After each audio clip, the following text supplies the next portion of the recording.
The barista who knew my name. There's something oddly comforting about routines. The morning coffee run, the familiar faces, the same warm voice asking, "Your usual?" For me, that was Starbucks. Every morning before work, I'd place my order online, drive the same route, pick it up, and head to the office like clockwork. At least, that's how it used to be. One morning, the drive-through line at my usual location was ridiculous. Cars snaked out of the parking lot. I sighed and decided to try another Starbucks just a few miles farther down the road. It was smaller, quieter, and surprisingly faster. I switched locations permanently. For the first few days, nothing stood out. The drinks were made right, the staff polite, everything normal until one Friday morning. I'd forgotten to order online and decided to go through the drive-through the old-fashioned way. "Good morning, my name," said a man's voice through the speaker. My heart skipped. I hadn't given my name yet. I'd only been to this location 3 or 4 times, and I didn't recognize the voice. Deep, calm, almost too friendly. When I pulled up, a tall man with long dark hair and a faint beard stood waiting. He smiled and winked as he handed me my coffee. "Have a nice day, Gubaru." It was subtle, almost charming, but something about the way he said it, too confident, too familiar, left me uneasy.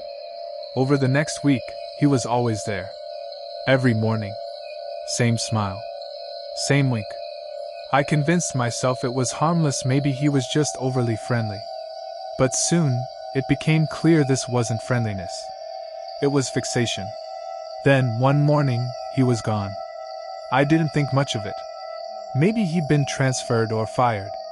I didn't notice how quiet it felt until I saw him again, not behind a counter this time, but standing by my car in the Starbucks parking lot. He smiled as I approached. "Hey," he said softly. "How was that movie last night?"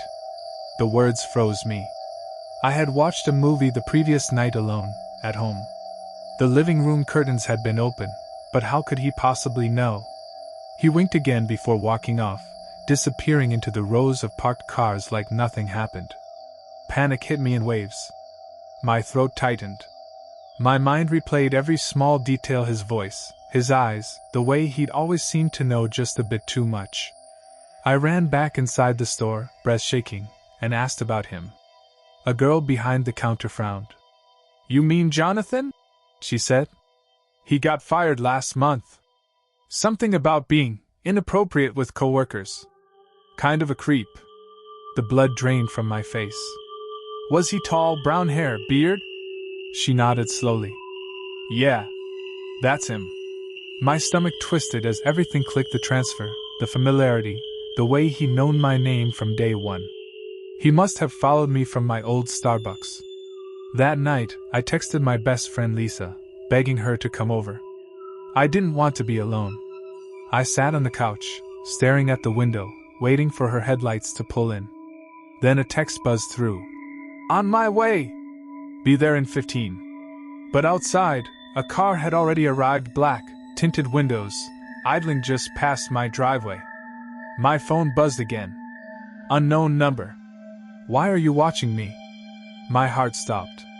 The voice on the other end was unmistakable, smooth, low, and too familiar. "Jonathan. Come outside." I screamed and dropped my phone. Curtains closed. Lights off. I called 911 with trembling hands, whispering into the receiver. By the time police arrived, the black car was gone, only tire marks glistening in the rain under the streetlight. Later, officers told me Jonathan had worked at my previous Starbucks too, every day, watching, waiting. When I switched locations, he transferred there too. He'd known my name, my route, even where I lived. Now, I can't look at a coffee cup the same way. Because the moment you think it's just another morning, someone might already be watching, waiting for you to blink. Do you want me to proceed to the free TV that almost cost me everything? It started like any ordinary night, scrolling through Facebook, half bored, half curious, eyes glazed from too much screen time. I wasn't looking for anything in particular, just passing time until sleep finally decided to show up. Then I saw a listing on Facebook Marketplace that caught my attention instantly. 50-inch flat-screen TV free. Works perfectly. Just moving out and don't need it anymore. The photos looked legit. A carpeted living room, the TV sitting neatly on the floor, even one photo showing it powered on. The name on the listing was Barbara.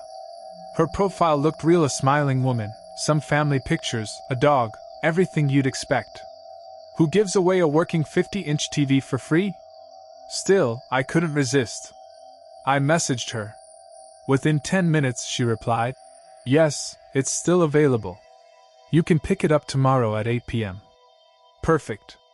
I thanked her and marked the time in my phone. The next day moved in slow motion. I could barely focus at work, just thinking about how lucky I was to score something like that for nothing. By the evening, Barbara messaged me her address.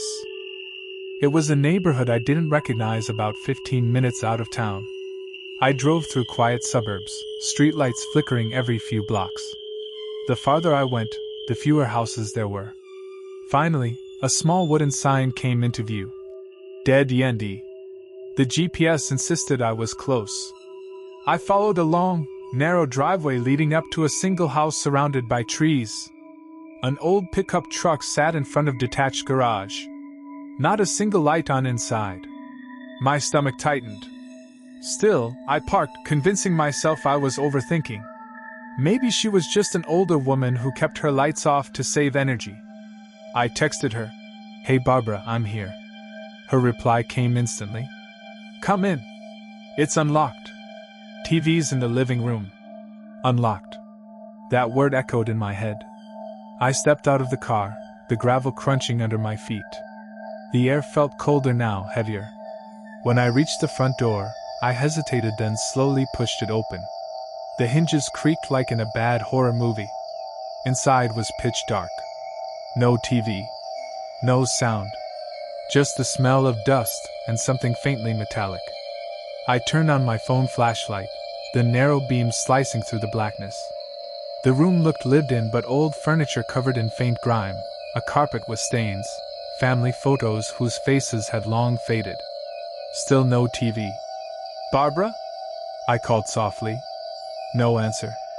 I checked my phone again and texted her. "Hey, I don't see the TV. Is this the right house?" A full minute passed. Then the screen lit up. "Yes, it's correct. Go upstairs. The TV's in the living area." Upstairs. A voice in my head screamed no, but I took one step toward the staircase anyway and then froze. From outside, the front screen door creaked open. A second later, the main door, which I had left slightly ajar, swung shut with a dull thud. I saw it happen from across the room. A man's arm, pale and strong, pulling the door closed. Footsteps followed. But they weren't coming from the front. They were coming up from the basement. Slow. Careful. Purposeful. My flashlight trembled as I backed away. The sound of heavy boots climbing the steps beneath the house filled the silence. My instincts screamed louder than my thoughts could process. I turned and bolted for the back of the house. The air felt colder back there, the light dimmer. I spotted a rear door, flung it open, and ran. The grass was waist-high, wet from dew. My shoes slipped as I darted through a row of trees, cutting across neighboring yards. I didn't stop until I reached the main road, lungs burning, heart slamming.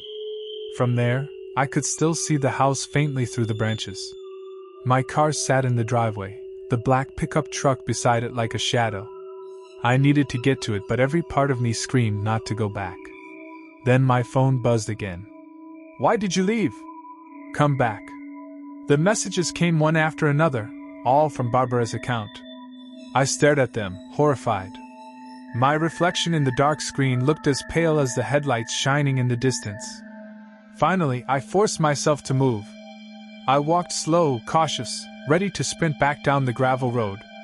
The house loomed in the dark, every window black except one faint glow near the top. My car was there. I could almost reach it. Then I saw it, the windshield. Shattered. Tiny shards of glass glittered on the hood like ice. Before I could process it, something moved inside the house. A shadow. Then a face pressed to the window, a man's face, grinning wide, eyes dark and wild. My screen got lost in the sound of my engine roaring to life. I sped down that dead-end road like it was the only escape from hell itself. When I finally made it home, I called the police. They later told me the name, Barbara, didn't match any resident at that address. The listing was deleted within minutes after I'd left. Whoever he was, the man in the window, he'd built that trap carefully. And I'd walked straight into it. Sometimes I still wonder what would have happened if I'd gone upstairs like she asked. Maybe the real reason the TV was free was because someone else had already paid the price.